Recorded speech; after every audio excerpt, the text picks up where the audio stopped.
Merci Monsieur le Président, merci messieurs pour votre rapport. Je crois que je vais m'associer également à mon collègue Daniel Labaronne, c'est à se demander pourquoi est-ce que dans ces cas-là on parle d'externalisation voilà, de certaines de certains marchés pour des opérations extérieures. Pourquoi ne pas externaliser directement en fait, les suggestions en matière de gestion? Parce qu'on a le sentiment malheureusement que alors même que des bons principes de gestion sont appliqués dans certains ministères, ils ne sont pas forcément transférés directement dans d'autres ministères. Enfin, ça en est quand même à une gestion complètement lunaire.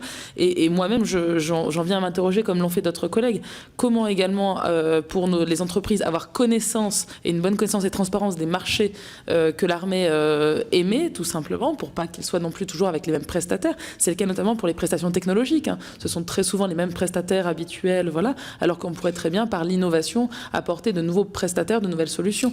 Je m'interroge également forcément sur les recrutements, même RH, qui sont faits en complément sur les opérations à titre privé de sociétés privées. Je m'interroge effectivement aussi sur, et ça a été évoqué, la sécurisation de nos hommes sur le terrain quand des transports, des services de transport sont effectués par des pays hors UE. Enfin, je m'interroge là-dessus et finalement, j'en viens à vous demander vos suggestions un peu plus précises sur comment on enclenche le changement de pratique.